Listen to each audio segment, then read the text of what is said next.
en Beatriz, en momentos también muy difíciles, y ella me respalda, me sostiene y me da fuerzas y cariño para ir hacia adelante, para no claudicar. Decía mi mamá cuando lo conoció, qué suertudo eres, ¿eh?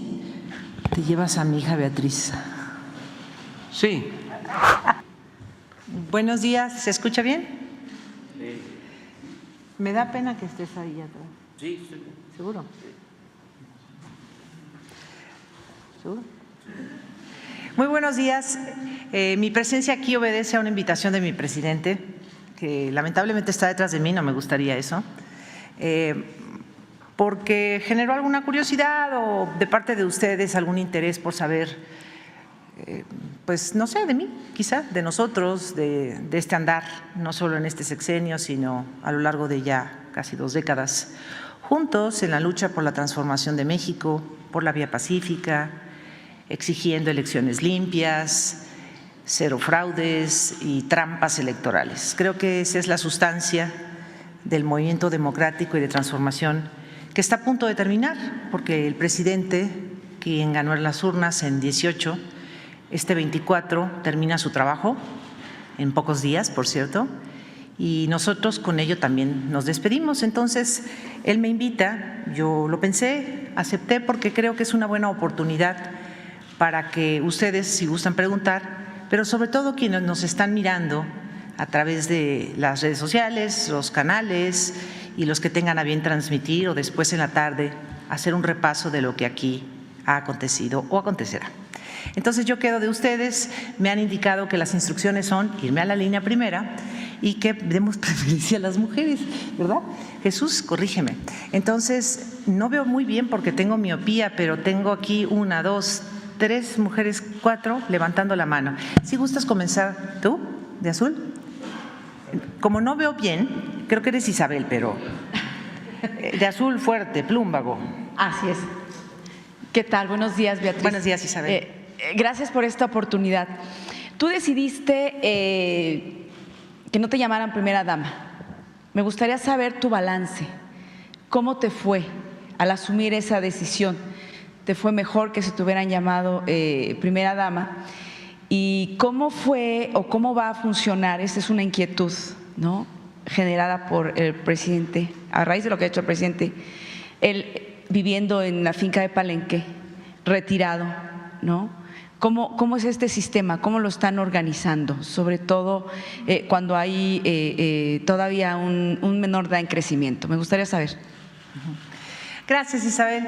En la campaña del candidato, que es hoy presidente, en mayo, estábamos en Minatitlán y yo hice una locución pública. No había ganado él, pero existía esa posibilidad o sueño. Y entonces me pareció importante avisar, anunciar, poner una postura sobre, en caso de ganar, qué pasaría con su pareja, yo, en este caso, y eventualmente, pues, quien ganara, qué pasa con las parejas. Yo creo que en cada sexenio es una pregunta, una interrogante de los curiosos, de los chismosos, de los analistas, del pueblo en general, saber qué rol juega la persona que está acompañando a ese mandatario y en este futuro próximo a la mandataria, a la futura mandataria.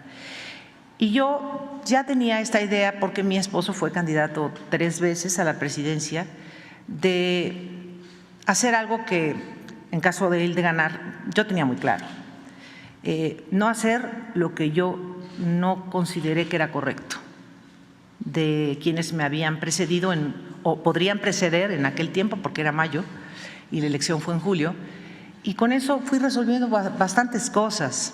No les voy a enumerar qué no debía hacer, porque eso creo que es de dominio público, pero yo en aquel tiempo planteé primero empezar a pensar distinto, es nada más, era un ejercicio de reflexión sobre el espacio público de las mujeres, su presencia en la vida política, en este caso accidental, así me considero, un accidente en la política.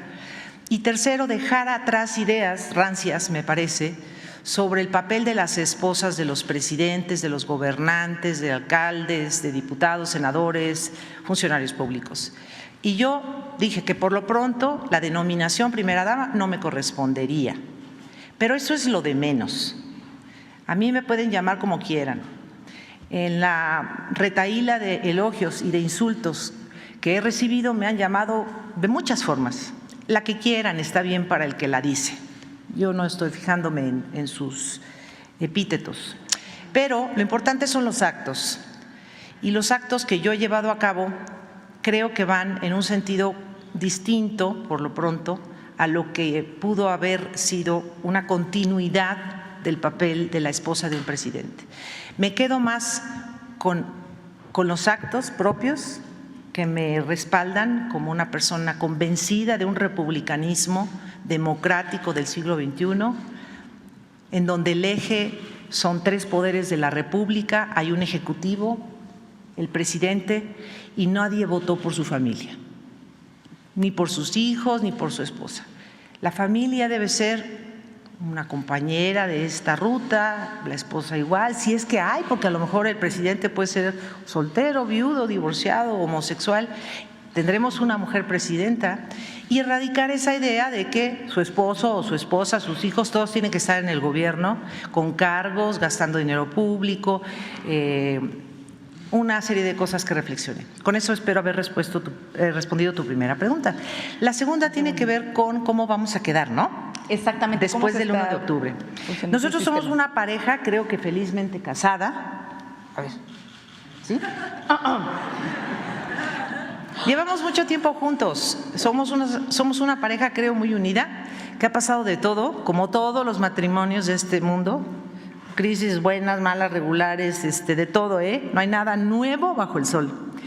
Lo que cambia ahora es que él se va a Palenque y es donde él quiere estar, y yo lo he apoyado muchísimo porque él debe estar donde quiere estar, en donde él se sienta muy a gusto, muy feliz, en paz. Yo lo apoyo. Y si ese lugar no fuese Palenque, sino en el corazón de África, en un pueblo, yo apoyo esa moción, porque se merece todo. Es una persona que ha sido un gran mexicano, un mexicano opositor, después gobernante, ha trabajado muchísimo, soy testigo de sus desvelos, desmañanadas, cansancios, bostezos, soy testigo de sus esfuerzos, decepciones, ilusiones, soy testigo en una parte de su vida de todo eso. Se merece mi esposo, que es el presidente, irse a donde quiera ir, que se sienta muy feliz. Yo no lo puedo hacer, aunque vamos a estarnos viendo muy seguido, ¿verdad? No lo puedo hacer porque yo tengo un hijo, bueno, tenemos un hijo que es menor de edad y tiene que ir a la escuela, me queda un trabajo, nos queda un trabajo importante con Jesús Ernesto y estamos ahora en tercero de preparatoria. En pocos meses este muchacho tendrá que decidir qué quiere estudiar, tengo que apoyarlo, tengo que estar con él. Ustedes saben que los menores de edad todavía necesitan un pastoreo y su presencia, la presencia de sus padres es muy importante. Vamos a estar cerca de su papá, pero la carga, y la recibo con mucho gusto, la carga principal va a ser para mí. Necesito pastorearlo, necesito acompañarlo, darle fuerza, orientarlo lo mejor posible. Es mi gran misión de la vida. Y vamos viendo cómo nos acomodamos. A lo mejor mi hijo Jesús decide ir a estudiar agronomía a Groenlandia. Está un poco raro, pero pues habría que ver si decide estudiar agronomía en Groenlandia, ¿qué hago yo? Yo voy, miren, muy simple, yo voy al día. Tengo sueños a largo plazo, pero voy cada día. Eso es algo que he aprendido aquí. Rápidamente, ¿le llama la atención la política? No. Bueno, sí, en un sentido de informarme, tener una opinión, una postura, pero si tú te refieres a participar en postulación de cargos públicos, no. ¿A Jesús Ernesto? No sé, la verdad. Yo creo que es un chavo como todos los hijos de mi esposo, algunos ya no son tan chavos, pero pues todos han sido formados, y yo misma, en un ambiente altamente político y politizado. Es el tema de muchas sobremesas. Yo me considero muy informada, politizada, tomo partido, me comprometo. No está en mis planes la postulación, a ningún cargo público. Lo vengo diciendo desde hace mucho, no es la nota de hoy, revisen qué he dicho en años anteriores. No tiene por qué ser así. Incluso no creo que la genealogía familiar nos lleve a todos a ser médicos, o porque el abuelo era arquitecto, todos eran arquitectos. No. Yo ya, mi cuota de participación política social, me dice él que ya la pagué, y yo me siento muy satisfecha, aunque no sea postulada y no pretenda. Esto no quiere decir que no cambie de parecer, en un sentido de que acepto que nunca hay que decir nunca, pero al día de hoy, en este momento, a esta hora, 7:45 de la mañana del 11 de septiembre, mi respuesta es no. Gracias, Beatriz. De nada. A ver, ¿tú? Muchísimas gracias. Muy buenos días, doctora. Buenos días, señor presidente. Janet Galindo, de Grupo Transmedia La Chispa. Doctora Müller, lo que a mí en particular me interesa es sobre todo el trabajo que usted realizó durante esta administración, el apoyo que se le dio a la administración con la recuperación de tantas piezas arqueológicas. ¿Cómo fue este trabajo? ¿Cómo fue que se involucró? ¿Cuántas piezas en algún momento dado se llegaron a recuperar, y de dónde fue donde más trabajo les llegó a costar esta recuperación? La recuperación de la memoria histórica, que no solo incluye las piezas arqueológicas, la defensa del patrimonio histórico y cultural de México, que es inmenso y que sostiene la grandeza de México no solo en el siglo XXI, sino desde tiempos antes de nuestra era, como le llaman, o antes de Cristo, es muy obvio, es evidente. Yo creo que ya existían esfuerzos desde Porfirio Díaz, incluso, por hacer este trabajo de recuperación. En algunos gobiernos subió la intención, en otros bajó.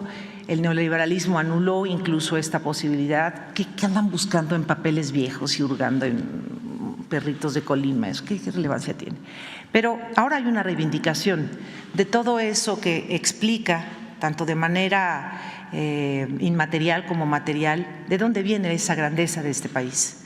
Y el gobierno actual, encabezado por nuestro presidente, ha hecho un esfuerzo inaudito, que tiene pocos precedentes. Lo van a explicar, por cierto, el día 23, quienes van a exponer ante ustedes todo ese trabajo, que no solo incluye las piezas arqueológicas, es mucho más que eso. ¿De qué manera ayudé yo? De la que me fue posible, siempre en el marco de mis capacidades, mis tiempos, en el marco de la ley, en el marco de sus autorizaciones. Creo que en general nunca procedí por mi cuenta, siempre pregunté antes a él qué podía yo hacer en su nombre, o, por ejemplo, hablar con alguien de, no sé, del INAH y decirle: oye, ayúdanos a acelerar un poco, recoger por ejemplo, un ángel aquí en la Catedral Metropolitana era una escultura que se cayó en el sismo, retirarlo para que puedan pasar los trabajadores que van a arreglar las cúpulas, cosas así, pero siempre con su permiso. A ver. Perdón, ¿querías hacer otra? ¿Tienes derecho a dos? Sí, ¿hay algo pendiente, algún trabajo que haya quedado pendiente en todo este proceso que usted tuvo, doctora? Pues sí, tenemos un pendiente de lo que ha contribuido, cooperado, que es finalmente identificar el cuerpo del general José María Dionisio Melo. Él fue un presidente de Colombia. Fue discípulo primero de Simón Bolívar. A la muerte de él ingresa a la política colombiana, y por razones de sus propias pugnas internas, muy características de toda América Latina en el 19, él llega a ser presidente, pero lo derrocan y luego él participa en el derrocamiento de otro. Hay purgas internas y él escapa a México. Y aquí se le asesina. Estamos Kimos Javi, pero estoy ayudando al equipo de Relaciones Exteriores, la Comisión Nacional de Búsqueda, el INAH, el Instituto del INPI de los pueblos indígenas, el Ayuntamiento de La Trinitaria, el pueblo de Juncanal, el gobierno de Chiapas, un montón de instancias, tratando de identificar finalmente el cuerpo, el cadáver. Somos optimistas, y también al mismo tiempo con Colombia, trabajando con las muestras que ya se tomaron de familiares de este general. También se tomaron muestras aquí porque tuvo tuvo descendencia también en México, porque él venía con un hijo, Máximo, y ese hijo se queda a vivir aquí, se casa con la hija del gobernador Ángel Albino Corzo y hay una descendencia. Entonces tenemos dos formas, ojalá lo logremos, de cotejar esta información y cumplir un deseo de un comité de Colombia y muchos colombianos de que un presidente de su país regrese, sea repatriado, aunque sean 150 años después. Ese es el pendiente. Vamos por aquí contigo. Su servidor, Carlos Pozos. Espérame, ¿sí, hombre? A ver, Carlos. Sí, gracias, doctora. La verdad, un privilegio, después de 43 años en el ejercicio de esta profesión, poder hacer dos preguntas a la esposa del señor presidente. La pregunta inicia así. Esta administración, a punto de 19 días de que concluya, pues el señor presidente de México gobierna sin la figura de la primera dama, como usted ya lo explicó. Yo quisiera hacerle este planteamiento. ¿Fue difícil para usted como esposa el acompañarle al presidente, toda vez de que hasta su hijo fue criticado y pues con calificativos negativos a su familia y a usted misma? ¿Le fue difícil esta administración a 19 días acompañar al presidente? Sí, sí fue difícil, sí. Bien, mi segunda pregunta. ¿Qué sabor de boca le deja a usted el que haya solicitado el penacho de Moctezuma y no se haya devuelto? ¿Qué sabor de boca le deja a usted el haber, por instrucciones del presidente de México, el licenciado Andrés Manuel López Obrador, haberle pedido que ofreciera disculpa al gobierno de España y no se tuvo respuesta ninguna en estos dos casos? Gracias. Pues el sabor de boca es amargo, pero hay que hacer el esfuerzo. A veces las peticiones, deseos o acciones que hacemos en favor de algo que queremos lograr no se logran y queda ese sabor amargo, pero lo que queda es la esperanza de volverlo a pedir. Entonces, ojalá en el futuro tengan más éxito otros gestores o gestoras con el gobierno de Austria para este asunto. Yo me temo, y lo voy a decir abiertamente, que el gobierno de Austria algo esconde con el penacho. No sé si está roto, está reemplazado, algo hay. Eso que lo respondan ellos, por las groserías que le hicieron al gobierno de México cuando lo pidió, a través de mi persona. En el caso de España, yo creo que es justa la petición, está solventada de cabo a rabo la petición de una disculpa a los pueblos originarios. Hay documentos que datan desde la llegada de los primeros españoles en el 1517, bueno, antes probablemente, si se estudia más de manera exhaustiva quiénes fueron los europeos que llegaron antes, bueno, se supone que Hernández de Córdoba. Creo que está sustentada totalmente. Podría decirles que si hay alguien que ha sido un aliado de este perdón, es alguien muy antiguo, llamado Bartolomé de las Casas, quien escribió una brevísima historia de la destrucción de Indias y donde da fe de todo lo que ocurrió, no solo en México, sino en América, que violaba las leyes de entonces, incluso las de la monarquía e incluso las leyes de Indias, ¿no? Las que se empezaron a formar a partir de la conquista. No me extendería, creo que es una petición justa. El europeo puede no considerarla porque no ha venido a América a hablar con las comunidades indígenas, ni de Perú, ni de Colombia, ni de Chile, ni de Guatemala, ni otros países. Pero cualquiera que venga con las ganas de escuchar a los pueblos originarios notará que el agravio persiste y que se ha heredado por generaciones y que no es un asunto político exactamente.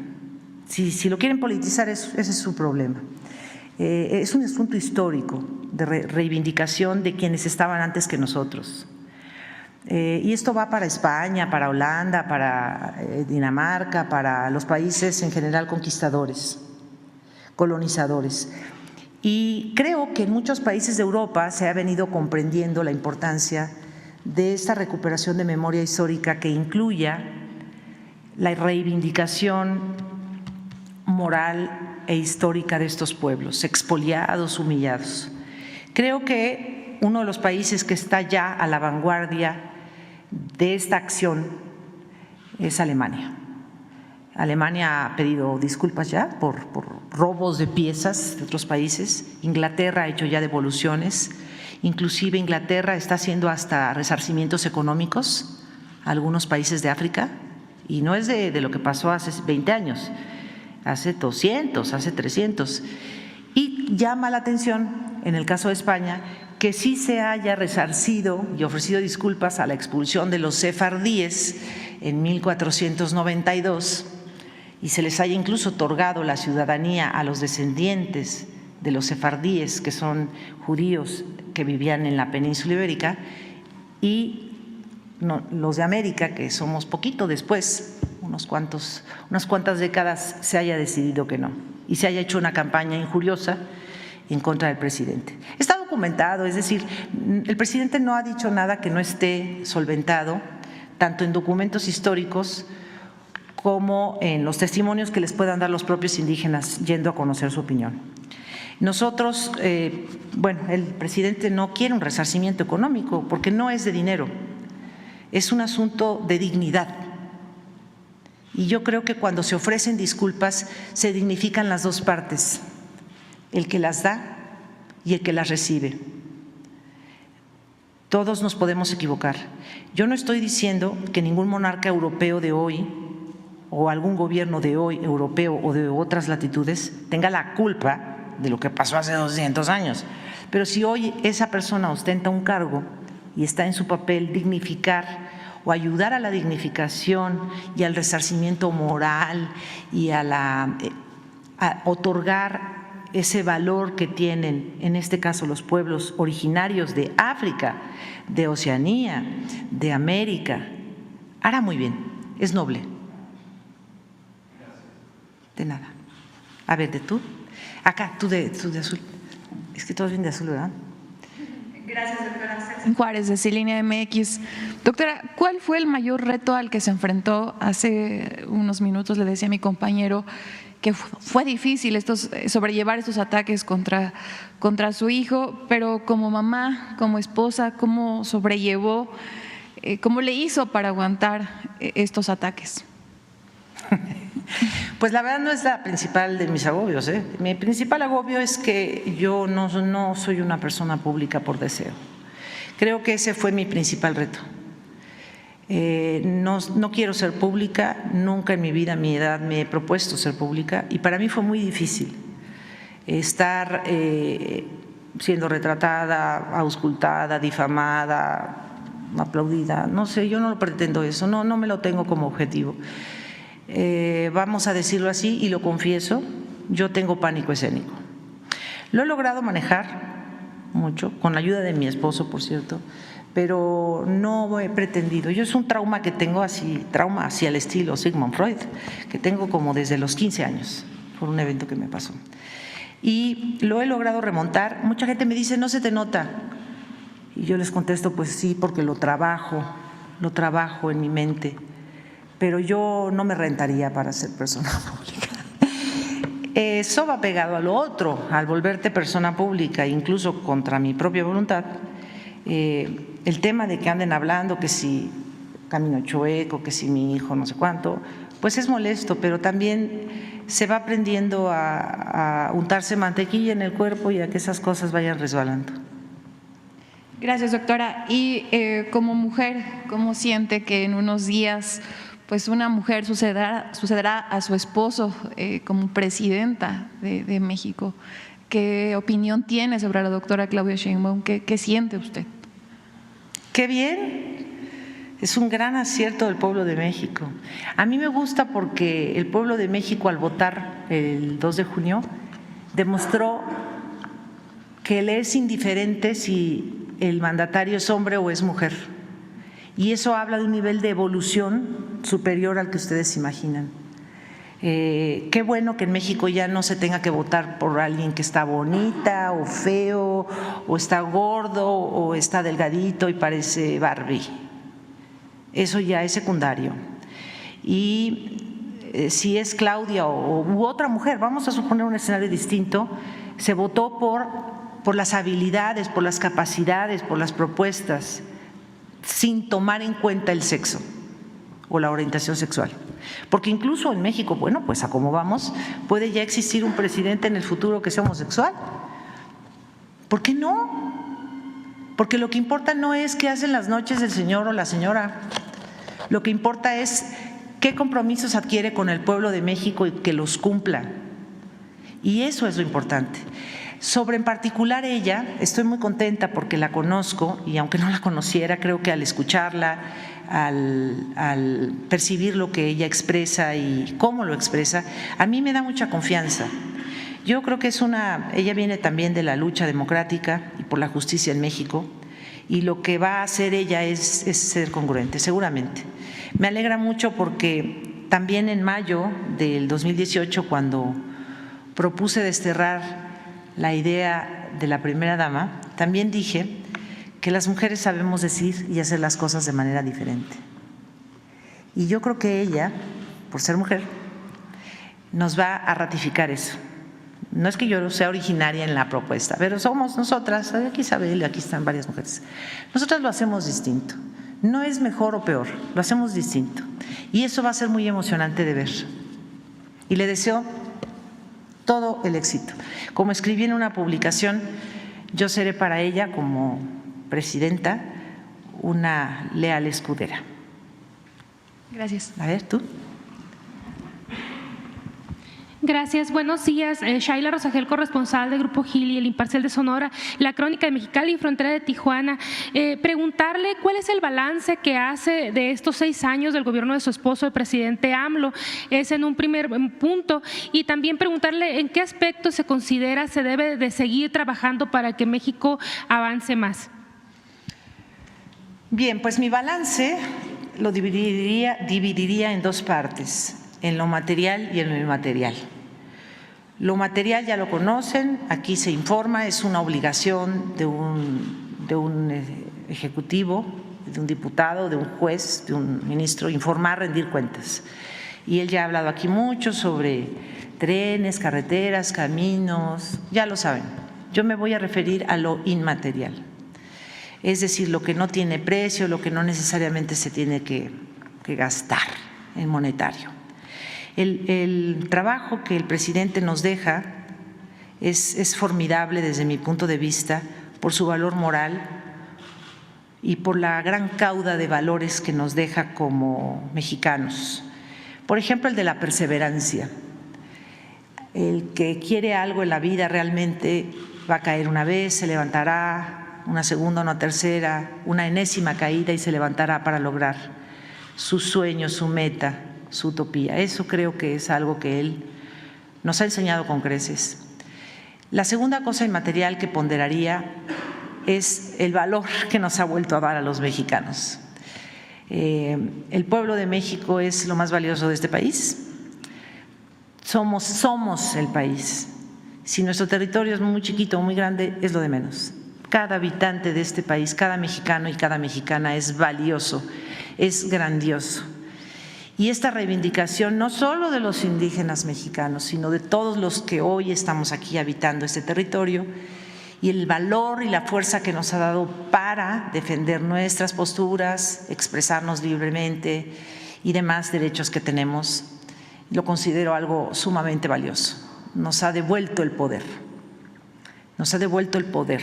El poder radica en el pueblo, dice la Constitución, y creo que él lo ha hecho valer. Y la tercera es su buen humor. Creo que a pesar de los pesares de la vida y de todas las tensiones que se han vivido durante no solo el gobierno, sino desde que estamos juntos, pues también hay que darle una dosis de humor y reírse un poco, y creo que esto es un aprendizaje también. O sea, no hay que ser tan dramáticos, no hay que ser vengativos ni enojones, hay que reírse un poco, es que si no, no salimos adelante. Así que tómense la vida con humor también, con la seriedad y desde luego la cordura que requiere el momento que les toca vivir. Pero no dejen de reír y no dejen de tener buen humor y echarse sus chascarrillos, también reírse de uno mismo y tratar de sobrellevar. Así que yo agradezco mucho esa parte del humor de mi presidente. Por lo pronto te diré esas tres. A ver, ¿tú? Le pregunté también en qué aspecto considera se debe de avanzar. Empoderar al pueblo más todavía más. Creo que tú vas acá en la primera fila, ¿no? Doctora, usted también ejerció la diplomacia de las mujeres. Se entrevistó con Brigitte Macron e inauguró un sistema digital y además pronunció los poemas de Amado Nervo allá en París, en el Liceo. ¿Qué experiencia le dejó y su relación con Jill Biden y el hecho de que representara usted al presidente López Obrador en la toma de protesta de Luis Ignacio Lula da Silva, tomando en cuenta que Brasil vivió con Dilma Rousseff un capítulo adverso que no le permitió concluir su mandato como primer planteamiento, doctora?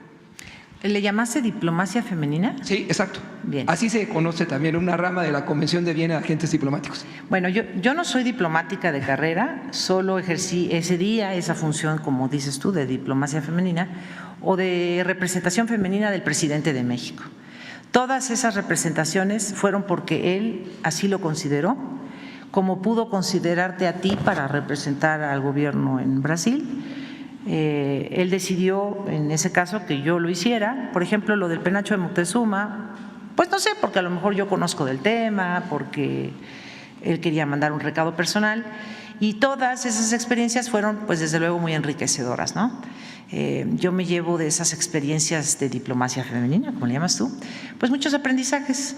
Por ejemplo, cómo funcionan los poderes en otros países, algo que por decir me impactó mucho en general en estas visitas, no en Francia, en general es la presencia de Cristos en el Parlamento o en los congresos, ¿no?, donde tomaban protesta.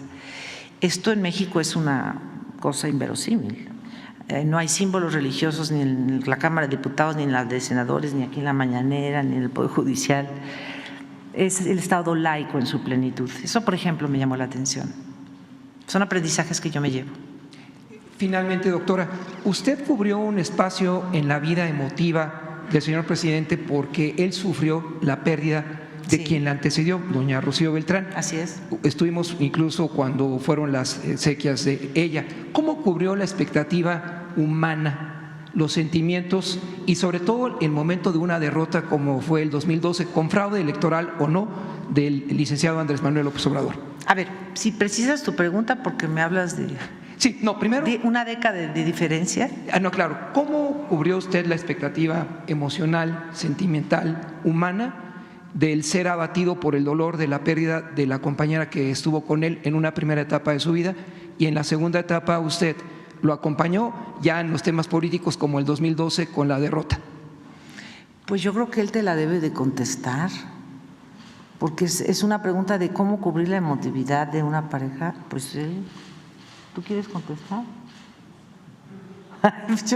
Pues yo nomás lo he querido mucho. ¿Cómo lo…? Bueno, nada más, no se podría dirigir un movimiento de transformación sin el apoyo de una compañera. En una primera etapa fue fundamental,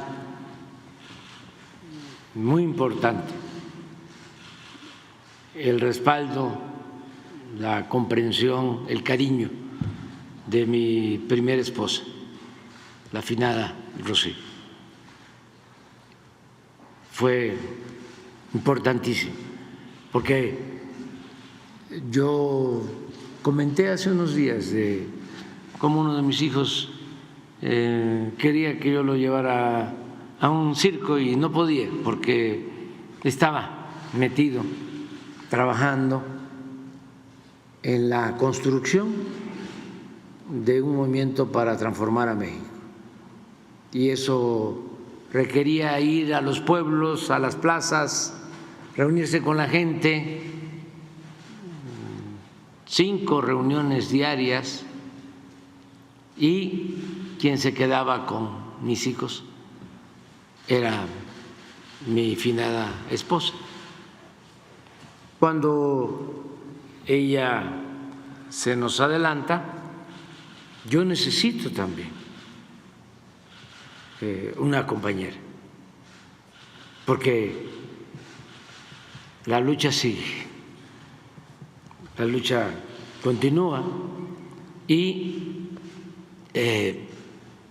me apoyo en Beatriz en momentos también muy difíciles y ella me respalda, me sostiene y me da fuerzas y cariño para ir hacia adelante, para no claudicar. Decía mi mamá cuando lo conoció, qué suertudo eres, ¿eh?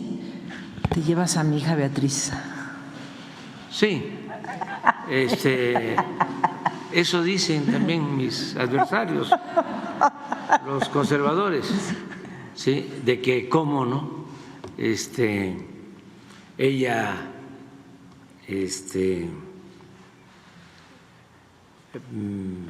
se enamoró de mí porque está bastante enamorada.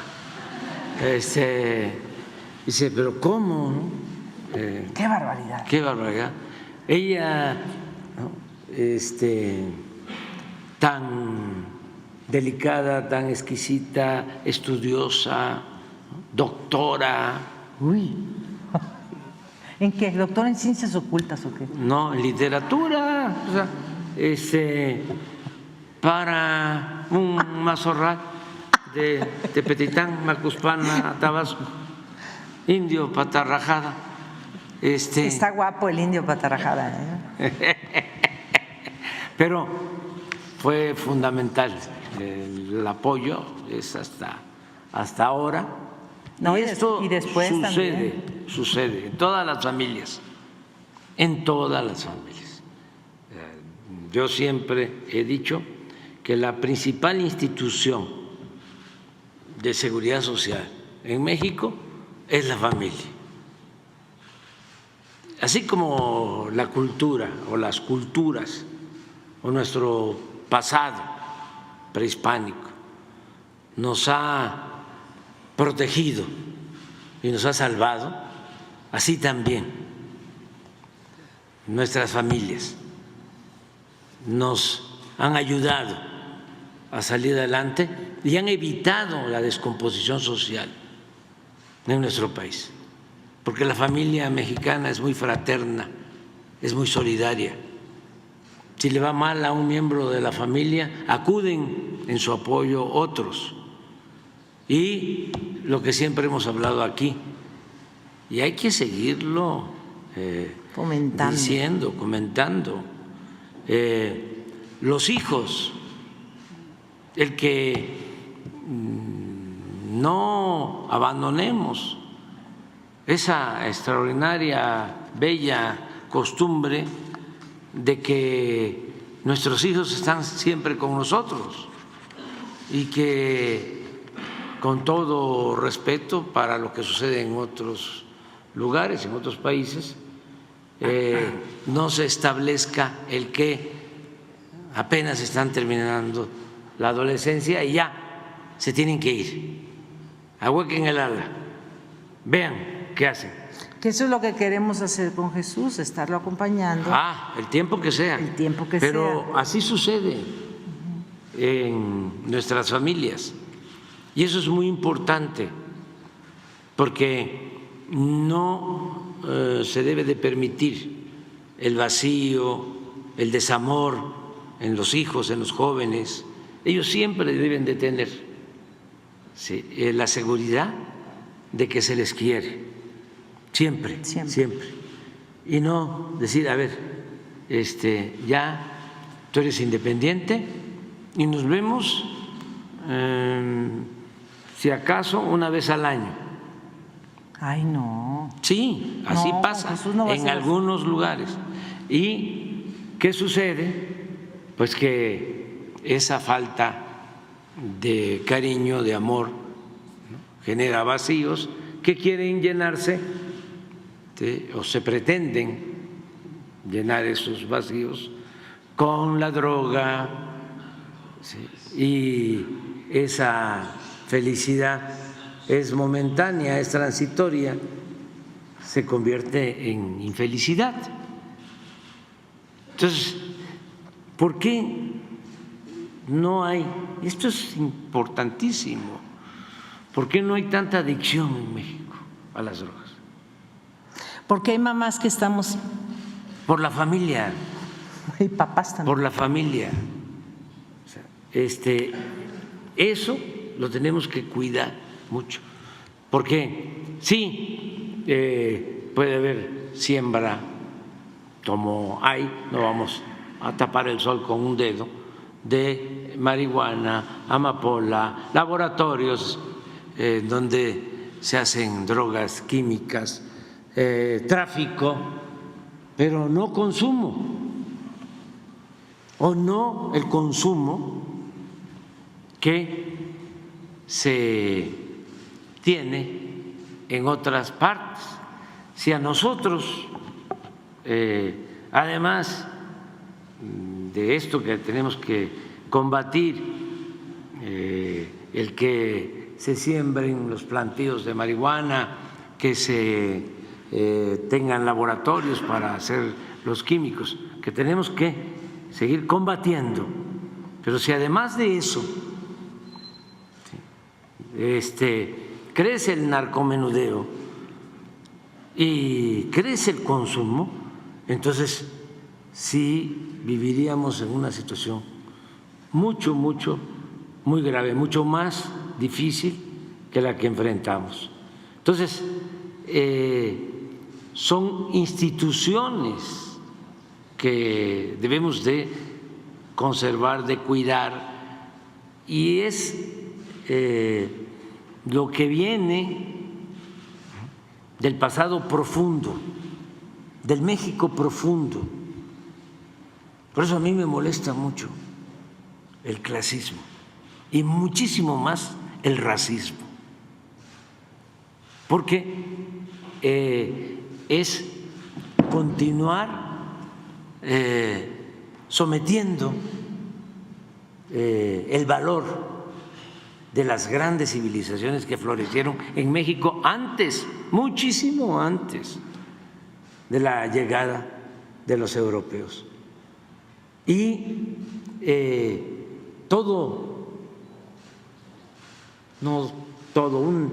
una buena parte o la mayor parte de lo bueno que tenemos los mexicanos viene de ese pasado profundo, la gran reserva de valores culturales, morales, espirituales que vienen de tiempo atrás.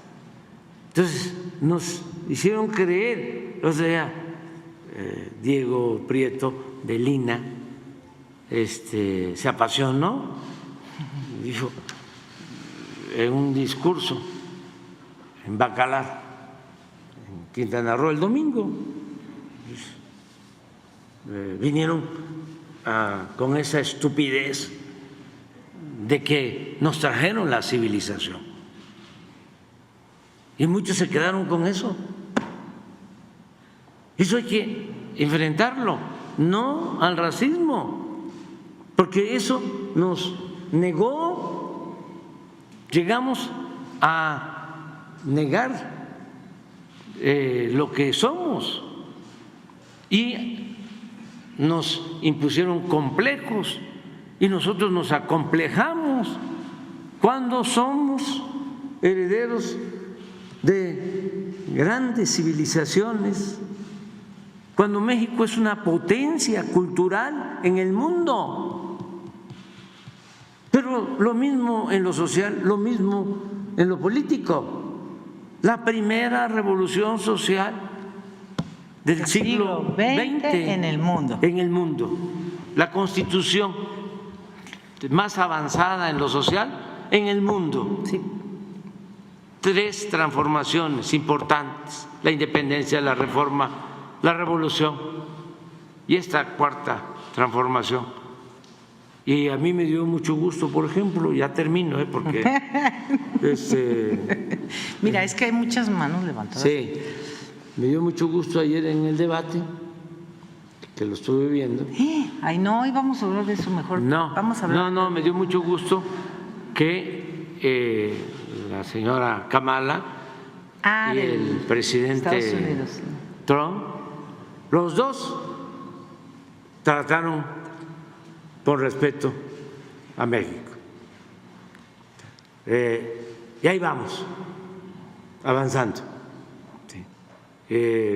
Nosotros respetar a otros pueblos, a otros gobiernos, hermanos, y que nos respeten como un país independiente, libre y soberano. Ya. Vamos contigo. No sé tu nombre, discúlpame. Sí. Buenos días, soy Tania Damián del portal de noticias Ángulo 7. Beatriz, preguntarte, bueno, de Puebla, por cierto, también de poblana, preguntarte cuáles retos ves ahora a partir de 2024 para el país y también tu panorama a nivel mundial respecto pues a la llegada de las izquierdas en Europa, particularmente está regresando la derecha, pero bueno, primero a nivel nacional, ¿qué retos principales ves pues en el gobierno de la 4T y también en Morena? En Morena no lo sé y no voy a contestar. En el país los retos yo creo que son dos, básicamente: seguir sacando a la pobreza a millones de mexicanos más y seguir empoderando al pueblo. En el panorama internacional, pues cada país que vive sus procesos internos, sus colapsos, sus crecidas, sus victorias.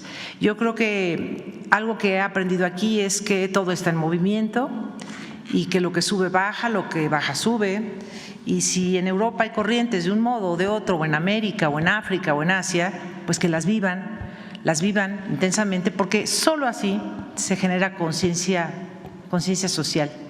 Y México viene saliendo ya de una anestesia colectiva que nos propinaron o nosotros permitimos que ocurriera. Hay un despertar y eso es lo que ojalá ocurra en otros países, ¿no? En otras latitudes, y no a la guerra, eso sobre todo. A ver, tú, acá en segunda fila. José Manuel Fuentes, de Capital 21, preguntarle, doctora, sobre los fandangos por la lectura, cuál es su reflexión sobre fomentar la lectura en México, y también preguntarle, aunado a ello, cómo ve el trabajo del Fondo de Cultura Económica, qué se puede hacer para ampliar la lectura en el país. Muchas gracias, doctora. A ti. Los fandangos son una de las partes de la Estrategia Nacional de Lectura, que es un programa del gobierno, es el compromiso número 100 del presidente de la República. Cuando se acuerdan, enumeró 100 compromisos, él estableció ahí la promoción de la lectura y también la recuperación del patrimonio histórico nacional, etcétera.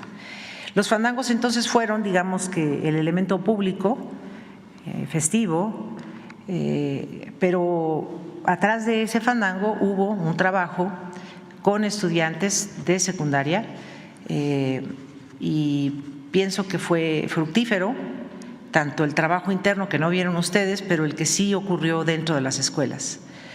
Y los fandangos, pues creo que fueron del agrado de muchos, es una humilde contribución a, pues desde algo que podemos llamar un hábito o una forma de estar o una forma de tratar de entender mejor la vida, hasta de hablar bien, a veces leyendo se puede hablar mejor.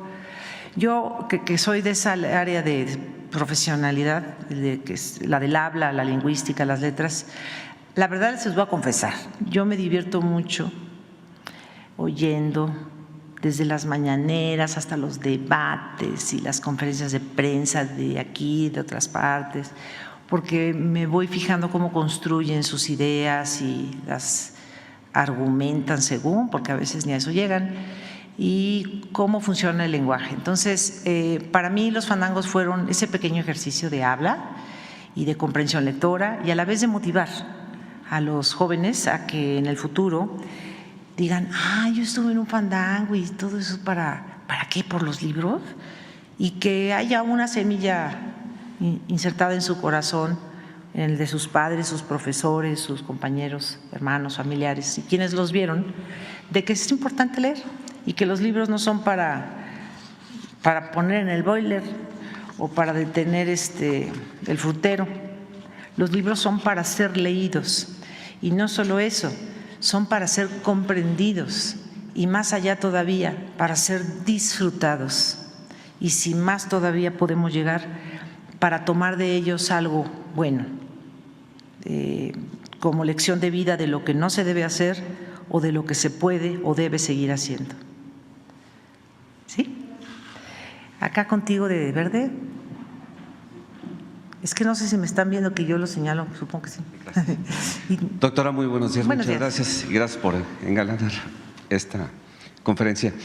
Tenemos algunos conocimientos sobre los conservadores. Mucha gente conservadora opina que pues tenían que haber vivido en Los Pinos y no en un palacio. Ellos se imaginan, empezando por el movimiento de Frena, se imaginan que andan ustedes caminando vestidos de Luis XVI y no sé, por los jardines de este lugar. Sabemos que habitan ustedes un departamento modesto en uno de los rincones del predio. Usted ha sido parte muy importante de una catalogación del patrimonio artístico histórico de Palacio Nacional. Tenemos conocimiento de que usted ha encabezado algunas acciones para dejar perfectamente bien estructurado un inventario de los bienes que no lograron llevarse los antiguos regímenes. Entonces, ¿cuál ha sido esa labor y con qué obstáculos se enfrentó? Pues el Palacio Nacional, ustedes están adentro, El Palacio Nacional abarca toda la manzana. Para los que no conocen el centro de la Ciudad de México, es más grande que el Zócalo, que la Plaza de la Constitución. Es más grande, Es un edificio que data de la época de los antiguos mexicanos, sobre todo de esta parte, y fue creciendo hacia la izquierda, hacia allá. Es un inmueble que se ha ido construyendo durante más de 700 años. Hoy se le conoce como Palacio Nacional y legalmente es la sede del Poder Ejecutivo Federal.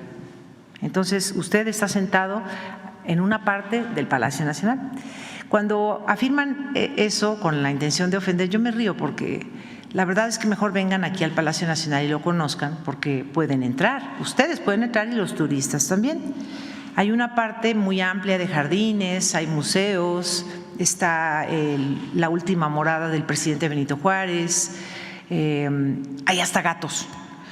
Y lo que se ciñe a propiamente la Presidencia de la República está en la otra ala y es evidente que tenga que ser un área de seguridad nacional. Ahí acontecen las acciones y funciones del presidente de la República. Y qué bueno que mencionas lo del departamento, porque la verdad es que cuando me dijo de vivir aquí, pues yo no quise, me asusté, dije, no, ¿qué voy a hacer ahí? Yo no quiero vivir en un museo. Mi hijo me dijo igual, porque un día le dije, hijito, párate, no quiero que estés ahí tirado. No, mamá, es que vivimos en un museo, yo no quiero vivir aquí. Ha sido una lidia para nosotros, pero yo creo que tomamos una buena decisión como familia, porque al estar trabajando aquí y tener actividades tan temprano, le sería más cómodo su trabajo. La segunda razón fue porque contribuiríamos, mi hijo y yo, a su propia seguridad. Entre menos saliera él a la calle o trasladándose, creo que podríamos ayudarle a cuidar la seguridad nacional del presidente de la República, no de Andrés Manuel López Obrador, ni de Beatriz Gutiérrez, ni de Jesús Ernesto, no, es la seguridad del titular del Poder Ejecutivo Federal. Por tanto, es un inmueble que debe estar protegido también por cuidados, desde cuidados de conservaduría propiamente, artísticos, digamos, restauración, hasta cuidados, como lo han visto, pues con algunas vallas a veces o con algunos elementos policíacos cuando hay intenciones de dañarlo, que sí lo han logrado. Creo que contesté, ¿sí? ¿O tienes otra? Sí, una más, simplemente también a modo de despedida, porque bueno, pues es probable que ya no tengamos la oportunidad de que nos dé la palabra el presidente. ahora darnos cuenta de que sí, al lado de un hombre, de un gran hombre, hay una gran mujer. Gracias. Muchas gracias. No, presenté a Arturo Pavón de Chaposero. Gracias. A ver, tú de saco gris, llevas mucho rato así. A ver, tercera fila. Sandra Aguilar, de Grupo Informativo. Hemos escuchado ya el trabajo que ha hecho, conocemos de su trabajo como investigadora, conocemos su trabajo en su más reciente obra, conocemos también el trabajo que hace con su familia. Nos demuestra ver al presidente arroparla, abrazarla, apoyarse. Ya lo ha hecho, pues sí, ya lo ha hecho público. Me llegaron muchos mensajes. Le pregunté a mi madre, ¿qué le preguntaría a Sala? Ay, a ver, cuéntame, ¿qué te dijo tu mamá? A la señora, a la esposa del presidente, y se quedó muda. Creo que hay que agradecer que existan mujeres como usted, que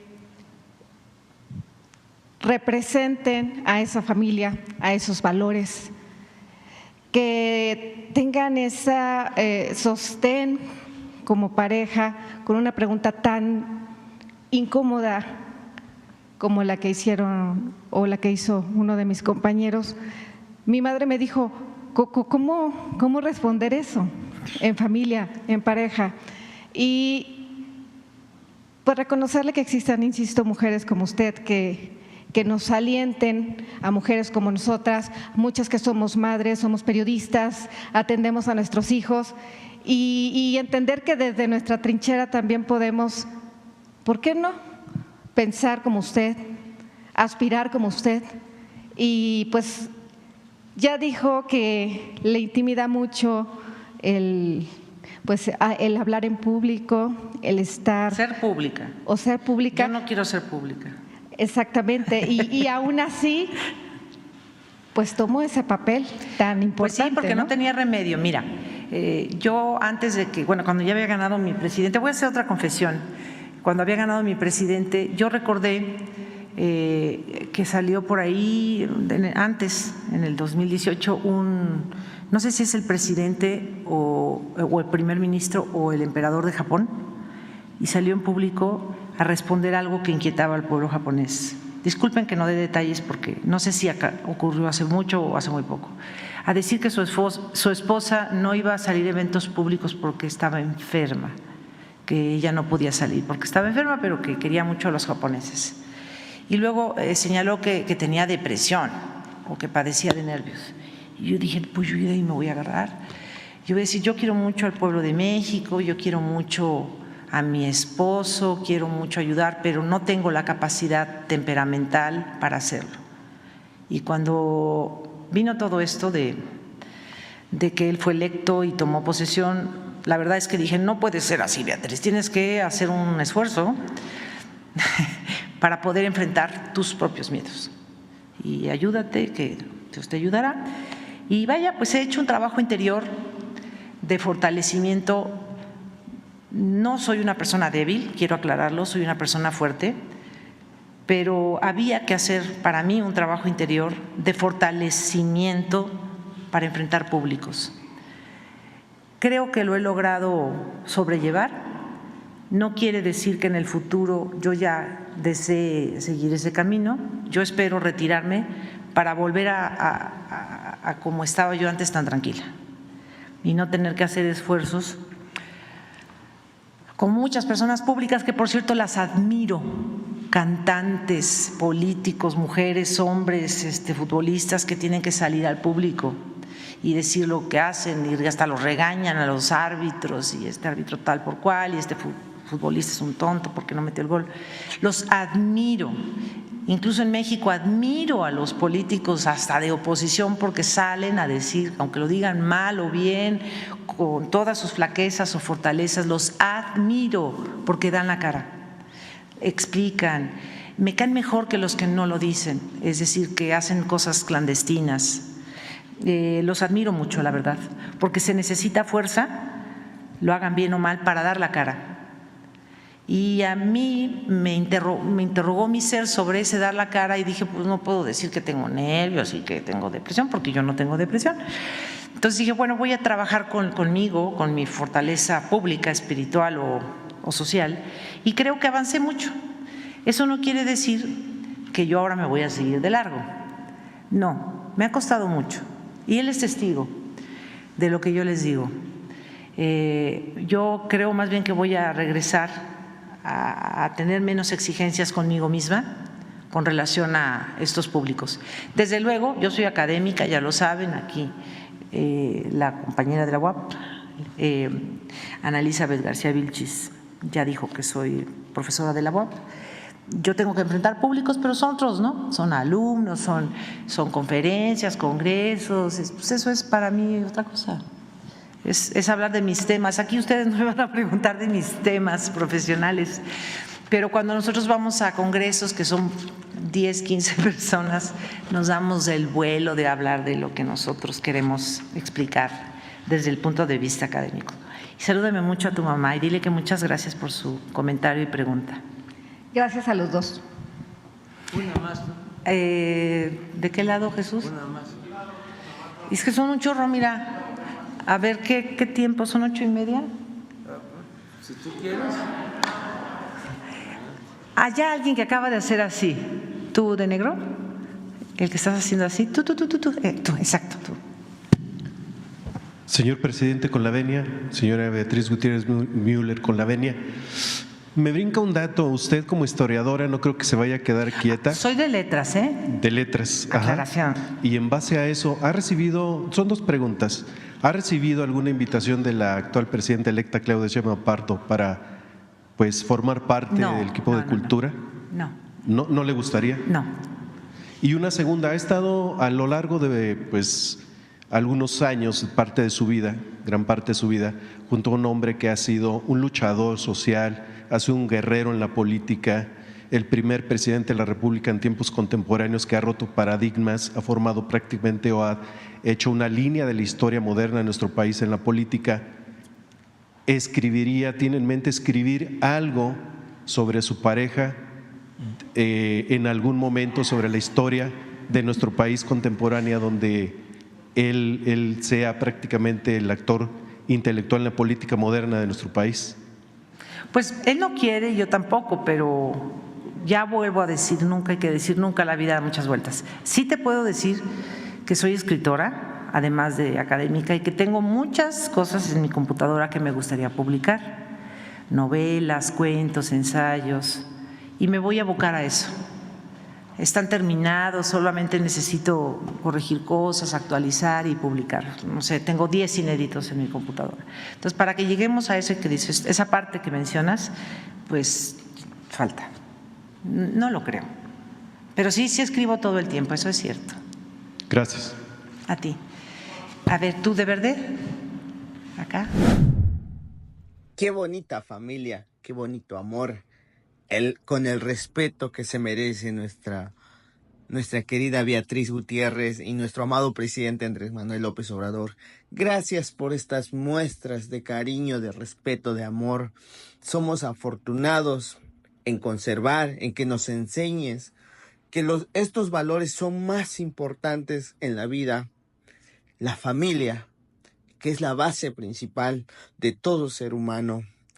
Y estamos tan afortunados de verlos felices, de verlos contentos, de verlos tan amorosos. Eso nos llena de alegría. Como mexicanos nos sentimos muy representados por esta gran pareja.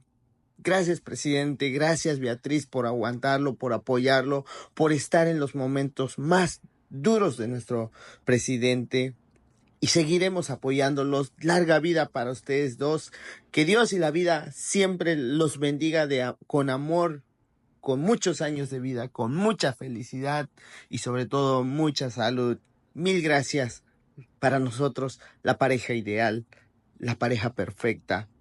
Muchas felicidades.